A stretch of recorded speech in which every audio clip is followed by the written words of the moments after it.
here we have media. Television, newspaper, magazines, film, books, music.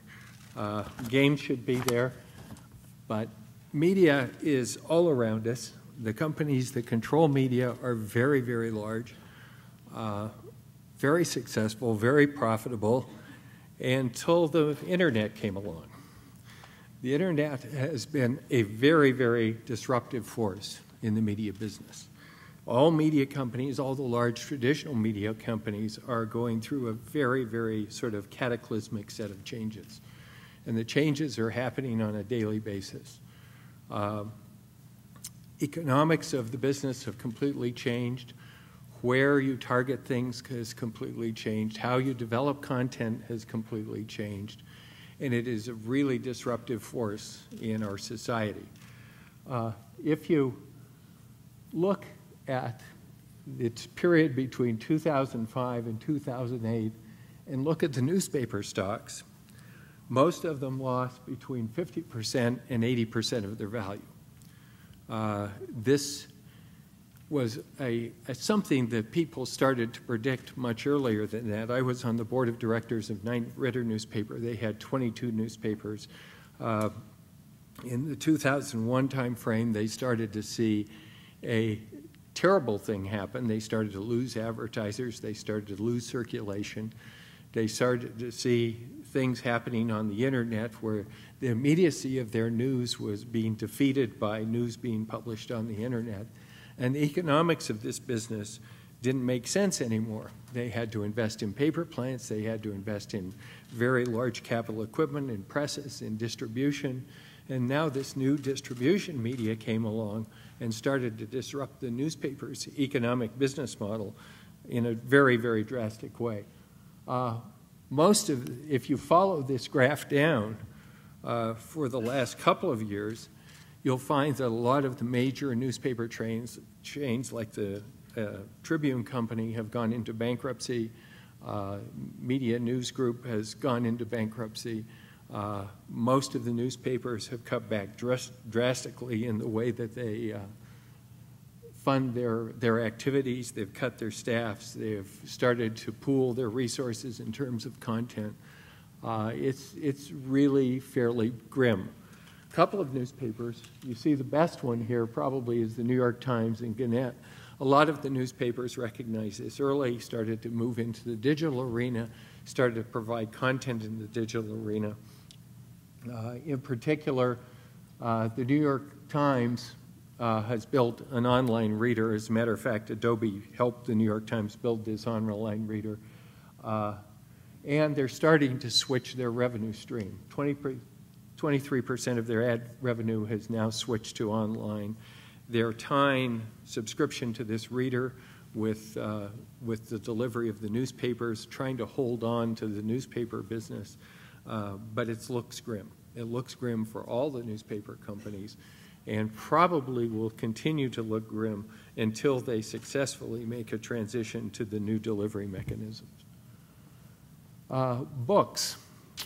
Amazon came out with an interesting little statistic on Christmas. On Christmas Day, they sold more e-books than regular books. That's an astounding statistic because e-books were considered to be an emerging market, a very slow-growing market, not clear what its future was going to be. Excuse me. But with the new Kindle, they obviously crossed over a threshold. It was their number one gift item on Amazon. And the book companies now are looking at this and saying, oh, wow, what's going on? Now think about what a book company has to do. It has to have presses, it has to have distribution, it has to have inventory. Electronic books don't need any of that. And as electronic books become more and more popular, then standard book delivery is going to go down.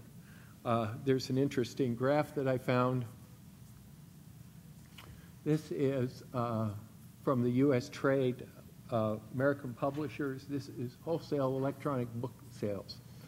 And the last one you'll see is 2009. I think the general slope of this curve indicates where things are going.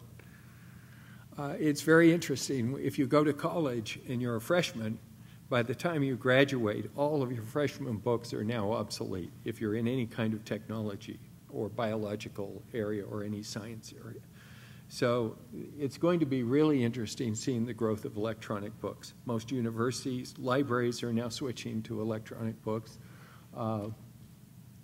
So this is an area of interesting growth. Now, this is just the beginning, because all the new devices, the new iPad, the new things from Kindle that are from Amazon that are getting released, the things from Sony, Barnes & Noble has its own ebook reader. So the ebook reader segment is going to heat up very much, and the number of titles that are going to be distributed in ebooks is going to increase.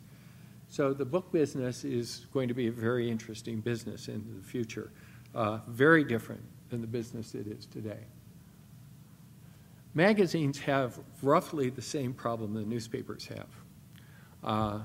They have presses, they have distribution, they have all kinds of things. Because of the longevity of the articles in magazines, the effect on magazines hasn't been as dramatic as it has been on newspapers. But that doesn't mean that magazines don't have to make the transition. They do have to make the transition to digital media. And they are starting to pay attention to this. In particular, Adobe is working with Condé Nast, and you'll see a demo of an online magazine later on. But they're seeing, with both the recession happening and just their general business trends, that advertising is dropping in the magazine sector. Now, where does all that advertising go? Well, it's going a lot to the online sector. And why advertise online versus advertise in a magazine? In a magazine, you can't tell the return on investments on the ad. You can't tell whether people read it. You can't tell how effective it is. You can if you sponsor very in-depth research studies on it. And a couple of months later, you might find out if an ad was effective. Online, ads are effective immediately. You can measure their effectiveness. You can get immediate turnaround on what people read, how long they dwelled on the ad, whether they clicked through the ad, how effective the ad was. So the whole advertising schemes are changing. Advertising is switching from traditional media to online advertising.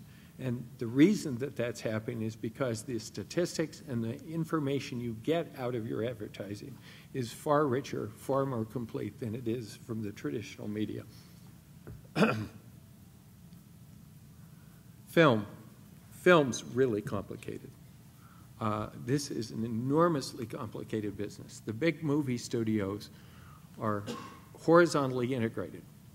That means they own cable channels, they own DVD distribution channels, they produce films, they have relationships with theaters. The theaters then carry the films and get the films exposure. Then the films go into aftermarket. It's a very, very complex business. To give you an idea, there's a two-phase process that happens in the film industry today. So a film is produced. The company in the orangey curves spends a lot of money on advertising to get awareness of the films. All of you are aware of that. They use their TV channels, they use newspapers, they advertise the film, then they have the opening weekend. The opening weekend is a theatrical opening. It produces a certain amount of income. That income trails off very, very quickly. So the first couple of weekends are where the film makes all of its money. The filmmakers get most of that money.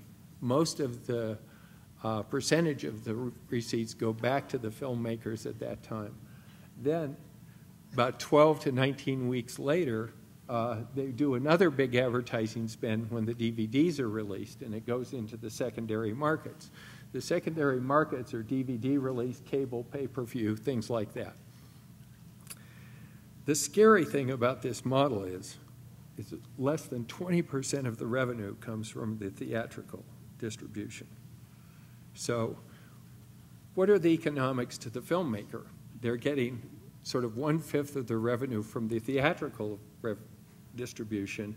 They're spending two big tranches of money on advertising, and then they get the most of their money in the aftermarket.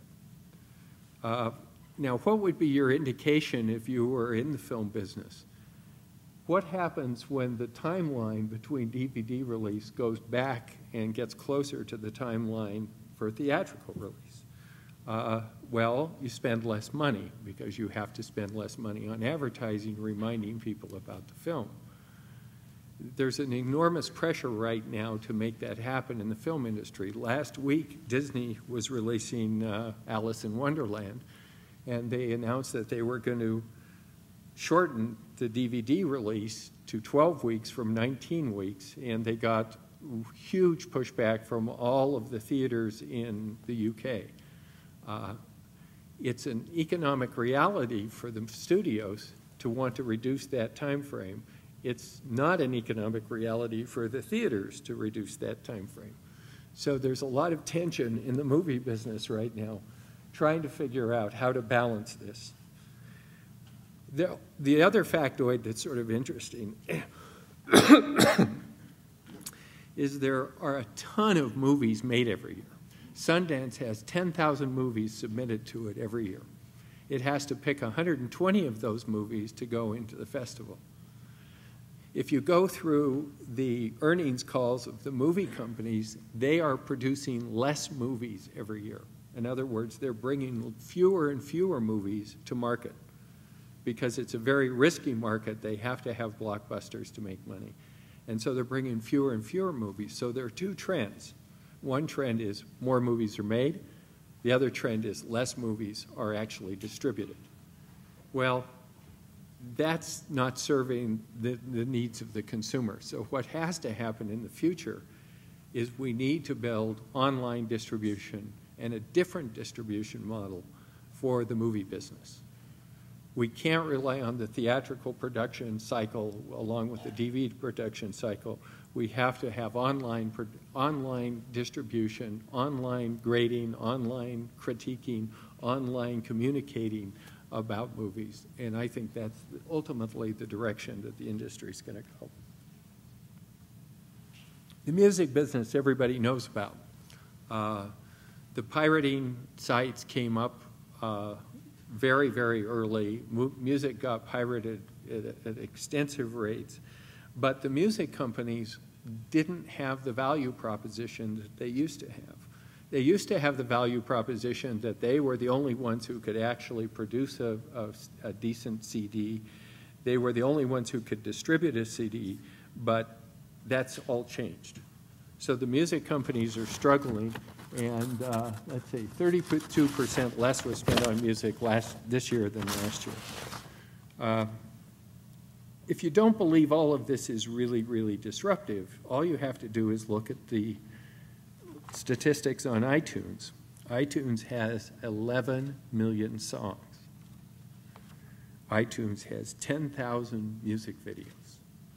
iTunes has 8,000 Hollywood films. iTunes has 50,000 TV episodes. So here is an engine that is distributing all kinds of media, that is taking away income from the traditional media. Now, they do participate in that they get a percentage, but the whole shift in the economics is happening. And I think that shift in economics is really causing chaos in the industry, but it's also causing opportunity in the industry. There are all kinds of opportunities for new technologies and new ways to do things. Television is alive and healthy. The cable companies make a huge amount of money. The portion of the cable industry, or the television industry that's probably threatened as the most is broadcast. Broadcast has one way to deliver. They put something up on the airwaves, and it gets broadcast, and they make money through advertising.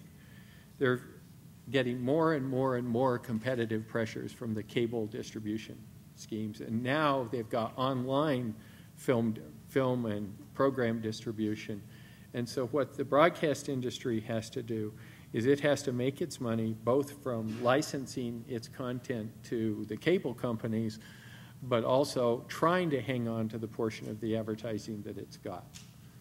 That portion is going to become under more and more pressure, and the cable companies, I think, have all kinds of latitude in the way that they distribute things, but as the internet gets faster, even that's going to come under pressure. So publishing of all kinds and content of all kinds is sort of at a crossroads. It's in a very chaotic state. People, if you read their earnings reports, they try to put a good face on some of this, but a lot of it doesn't have a good face. So, content is not going to be sort of a unilateral me-to-you kind of thing. It's going to be content plus experience, plus feedback. More and more things, games, things like that, are becoming interactive. Content is having more options. If you watch the Olympics, you have the choice of what you watch if you go online. You can pick and choose. So it's content, the way you get the experience and what you see when you go online. The other part is there is going to be a flood of devices. Devices are going to come in all sizes and all categories, from cell phones to tablets to TV boxes to computers. So the proliferation of content, I think, is going to be proliferation of devices. We're going to see the iPad, the Sony readers, all of those things. What you need to do is the media companies have to figure out how they can sort of unify their strategy of how you deliver stuff across all of those devices. This is where Adobe comes in. Adobe builds authoring tools. It builds web development tools. It builds experience tools. And our challenge is how do you build one set of tools, one set of development environments that will work across all the devices. Since there's so many devices, this is tricky. It's hard. You have to limit your targets, but you can do an effective job. You have to build on and establish new business models. For old, large companies, the hardest thing, in my experience, to do is change your business model. Change the way you think about your business. Day one, you have this whole set of infrastructure, this whole set of competitive advantages. Day two, you have a completely set of different economics and different priorities. And changing the people who work for you, the people who do your marketing, who do your distribution, changing them is extremely difficult. So the change to new business models is one of the most difficult things. That's why there's opportunity for new companies to come in with different business models, with new things that are lighter weight, that can move more quickly, to go into these areas and provide added value.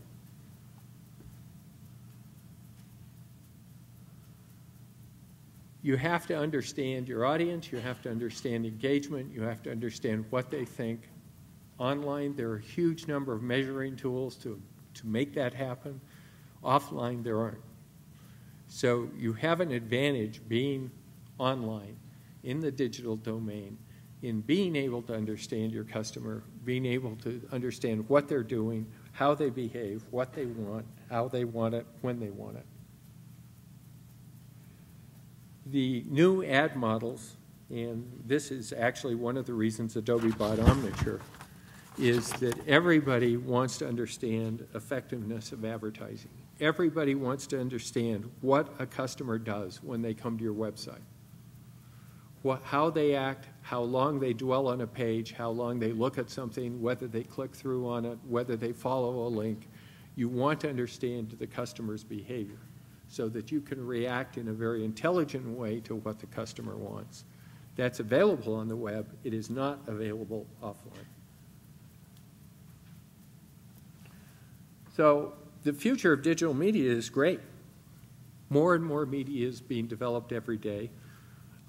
It's better media. The films every year at Sundance are better. They're better produced. They have higher production values. The technology is all behind producing better content. The magazines of today look way, way better, and the online magazines and websites look way better than they did 5 years ago. They have more animation, they have more interactivity, they have more design style. Everything is better. So the future of digital media is a very rich future. The business models are in flux, and I think that's a reason there's a great deal of opportunity. So workflows in media companies are going to be a totally changing, dynamic, interactive process. It's not you publish a book, publish it, it's gone. It's you publish an experience, the experience changes. Online magazines change like 5 times a day. The New York Times reader gives you articles continuously as soon as they break. They're completely reformatting the issue every time it happens. All online experience is dynamic. Now you add in social media, you add in the interactions between the readers, and now you have a community, and the community interacts with the media in a very, very rich and a very well understood way. So the companies that know how to sort of deal with this new environment are the ones that are going to be successful. Adobe's been, as I said, working on some technology to make this all possible.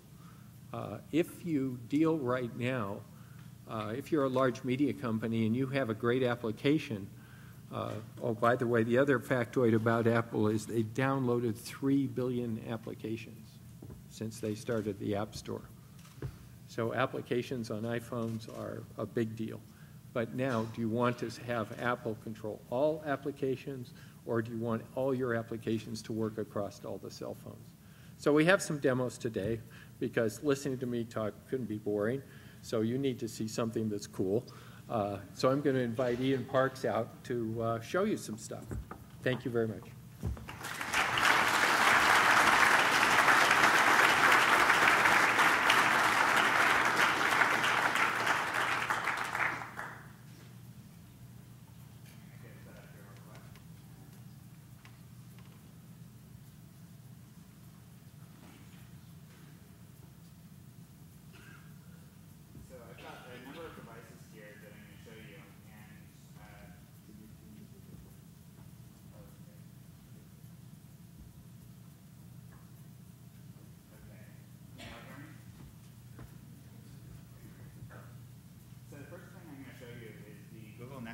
This is a phone made by HTC, and it's something we've been working with them collaboratively on to release the Flash player into their web browser. And the goal of this is that right now there's over 98% penetration on desktop PCs, but not on mobile browsing. This is something that kind of took everyone by surprise, that now there's a significant number of people doing a lot of their browsing on a device this size rather than a device this size. We actually think that there's going to be a change in the way that people create content, starting with mobile first and then scaling upward gracefully. So the first thing I'm going to show you here is the New York Times website. So this is content alive in the wild, and they didn't have to do anything to make this happen. We just needed to create a Flash player that worked on the device. So we've been collaborating with Google on this. And you can see on the top there's some Flash banner ads, and on the side as well. And down at the bottom we've got a Flash video pod. I'm going to zoom in here. Oh, accidentally hit something.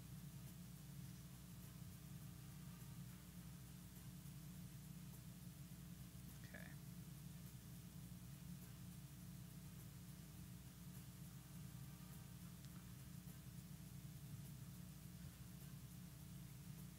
So this is going to load up here real quick. Now as I play this video, plug in audio so you can hear this. It's playing at a very high bit rate, and this is all without New York Times having to do anything to make this happen. One of the problems in traveling in a place like Congo is you don't get exercise. There are no gymnasiums, no workout, no clubs to work out in. Game site called miniclip.com. And there's many different sites just like this that distribute Flash games for casual gaming on their devices. We're seeing that also in native applications, but there's a lot of existing content on the web that we want to make sure is still enabled. Oops.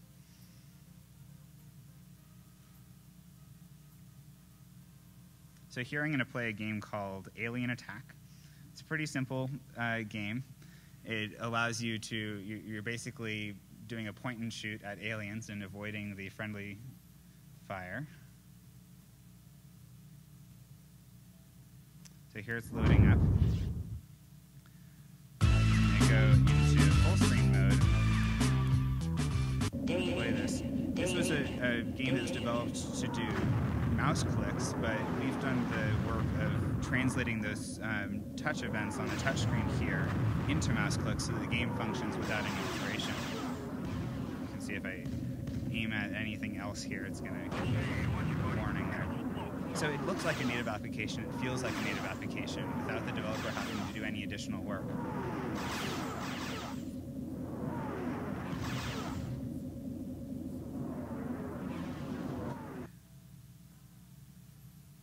Now, the next thing I'm going to show you is a preview site. So this is Sony Pictures, and they've got a number of previews here. I'm going to click on the Karate Kid. I think this is coming out soon. And if I go into landscape again and hit full screen, it's going to show this content in full screen without any modification. So this is another example here where it's existing content on the web. I'm not sure, I'm not getting audio. But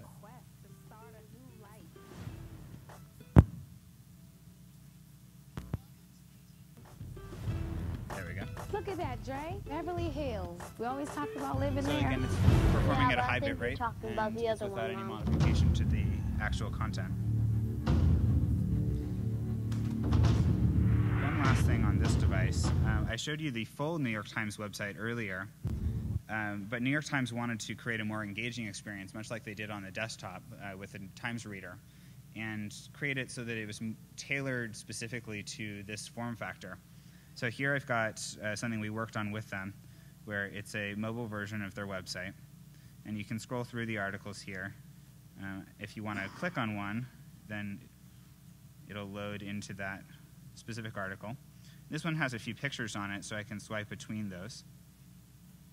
And then if I want to read the rest of the article, I can. The font looks a little large. I can actually change that. And using the text rendering capabilities that were released in Flash 10, it'll actually relay that content out. And if there's hyphenations, it'll redo those as well. You can also swipe between articles. So it's a very natural way to navigate around the news without having to zoom in and zoom out constantly. I'm going to move over to the next device. So this one you're probably all familiar with. This is Apple's iPod Touch. Now, we've been noticing a new distribution model that's been appearing, and that's native applications on devices. A lot of customers have been demanding that when there's something that they use constantly, they want to have it natively on the device so that they can open it quickly and access their content. So here I'm going to show you a game called Grid Shock.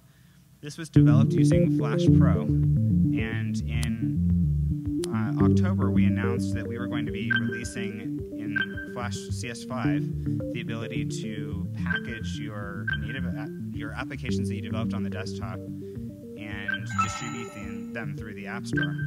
So this was actually a game you can play on flash247.com that was written for the web, and with very little modification is able to play on the screen. Show you one more example just like that. This is a game called Chroma Circuit. This plays in landscape mode. So this one is just a color matching game where you kind of swipe to complete levels.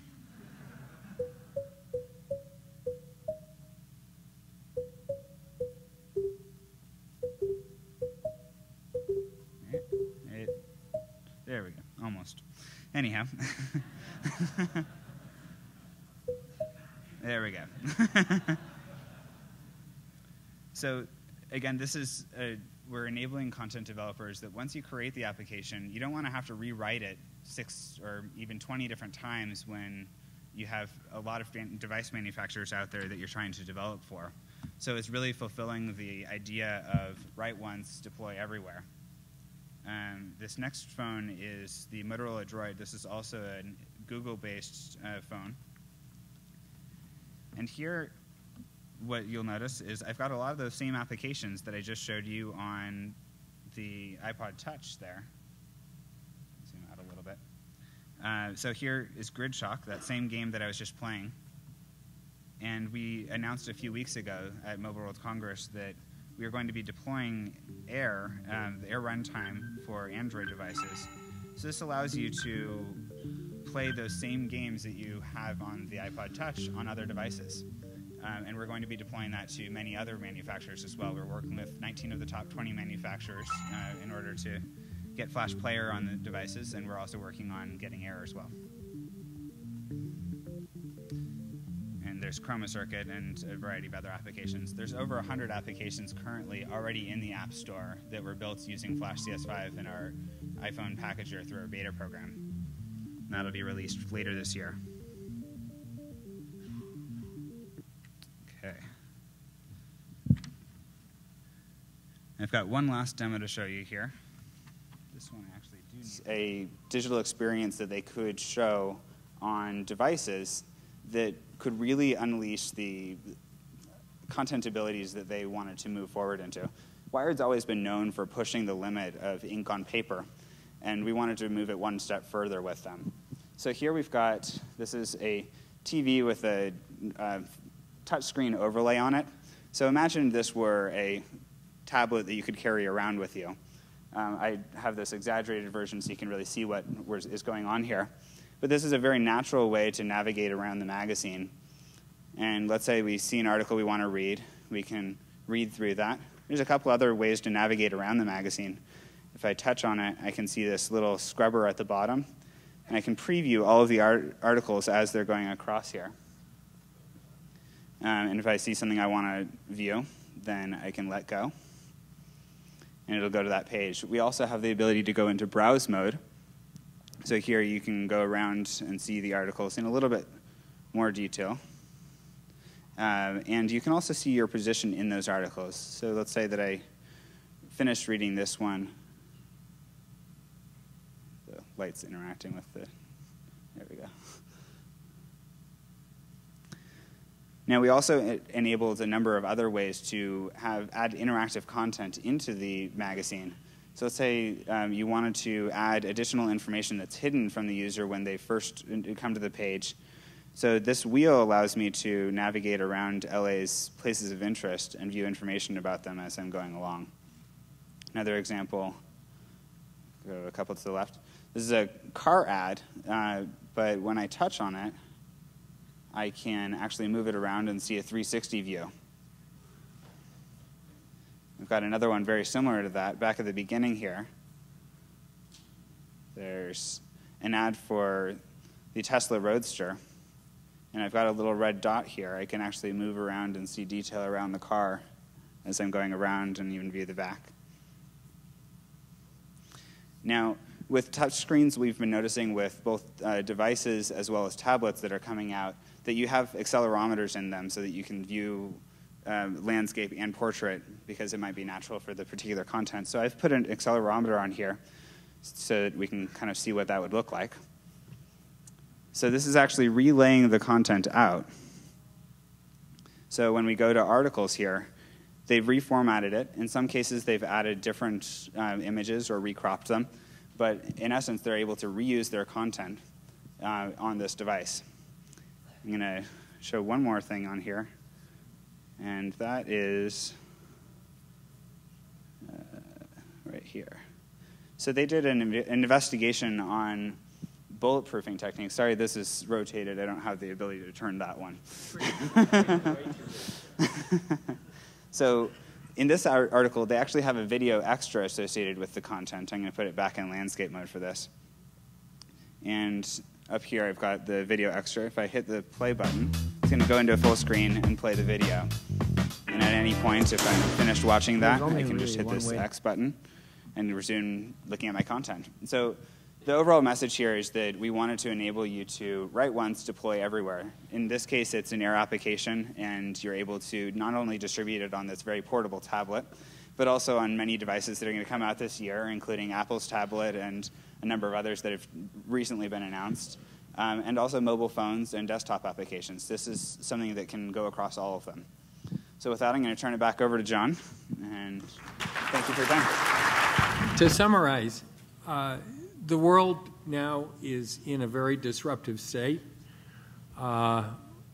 Everything is changing extremely fast, but for people who want to start new businesses or who have new ideas, it's an extremely fertile environment. The landscape is sort of open, the tools are there, the opportunities are there.